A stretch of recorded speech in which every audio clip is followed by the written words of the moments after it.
Je m'appelle Nancy Shandy et ce que je veux partager aujourd'hui est mon expérience, en fait mon témoignage de comment Jésus s'est révélé à moi, m'a emmené au paradis et aussi m'a emmené en enfer. J'étais devant des portes énormes. Ces portes brillaient avec tant d'éclat et de lumière. Et ces portes étaient décorées de bijoux et de pierres précieuses. Il y avait tellement de lumière et de gloire qui émanaient de ces portes que j'avais du mal à les regarder. Les portes s'ouvrent et un ange arrive et l'ange dit « Entre ». C'est comme ce qu'on lit dans la parole. Les rues sont pavées d'or et il y a tant de radiance et tant de lumière et il y a tant de joie.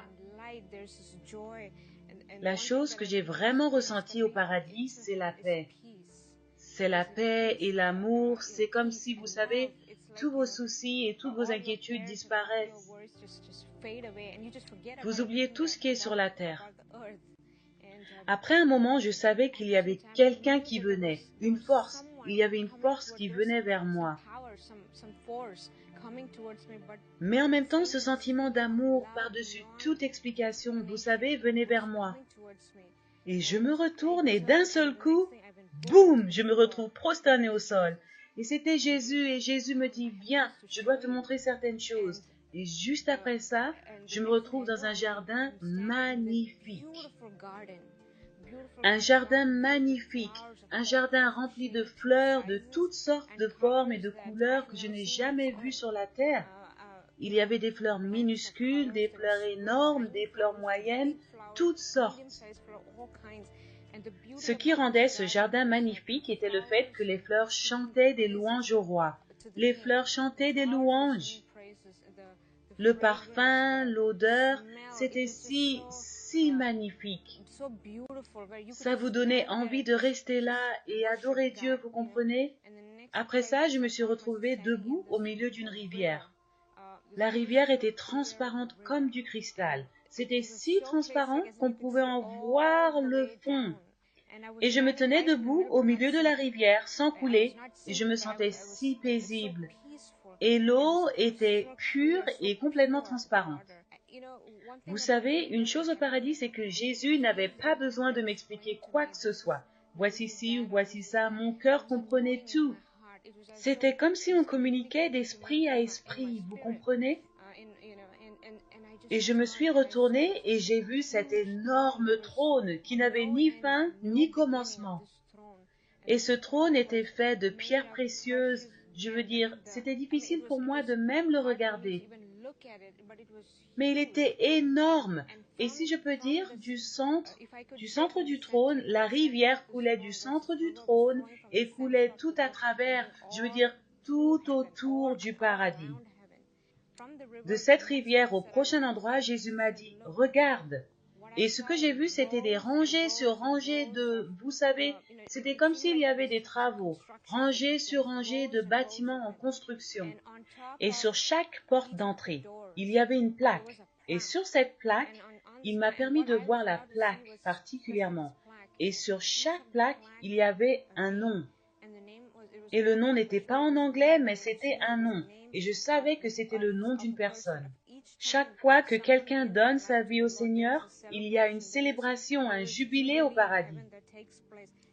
Et immédiatement, il y a une mention qui est construite pour chaque enfant de Dieu dont le nom est écrit dans le livre de l'agneau.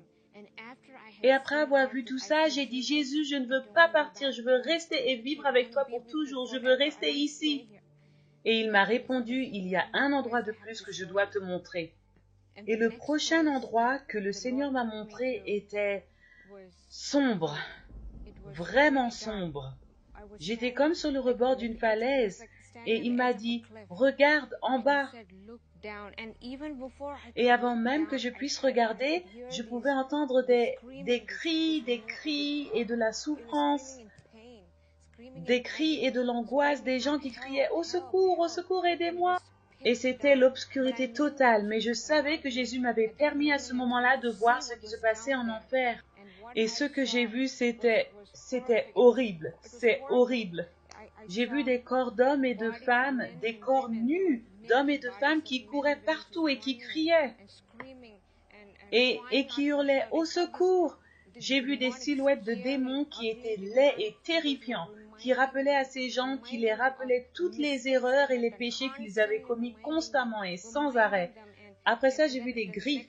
Ces créatures avec des griffes, elles déchiraient le dos des hommes et des femmes, et ils criaient, ils se faisaient griffer et déchirer, et ils hurlaient. Et la vraie torture, c'est que on ne meurt jamais là-bas. Je ne pouvais même pas dire un mot, c'était si traumatisant. En fait, je pouvais sentir la compassion que Jésus avait. J'ai regardé son visage et j'ai vu la compassion dans ses yeux, mais il ne pouvait rien faire parce que ces gens avaient choisi leur destinée. L'odeur était, si vous avez déjà senti le soufre, multiplié par 1 million ou 1 milliard. Cette odeur, cette puanteur était horrible, cette odeur nauséabonde était horrible, et les ténèbres de l'enfer sont terrifiantes.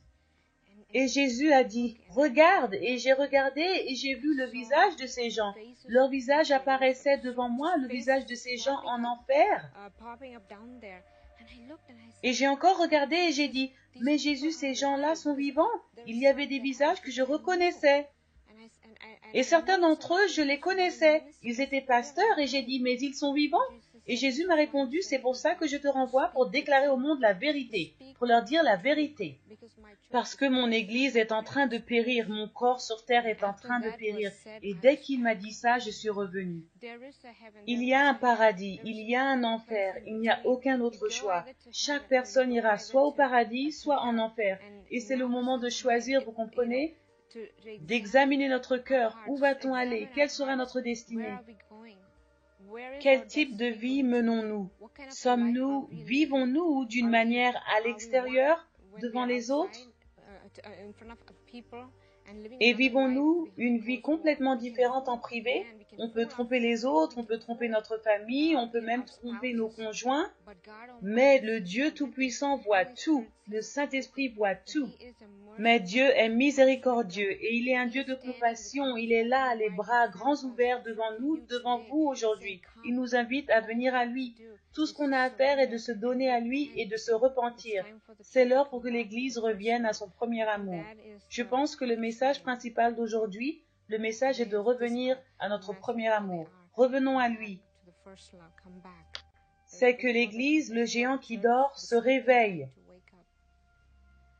Donc aujourd'hui, choisissez le paradis ou l'enfer.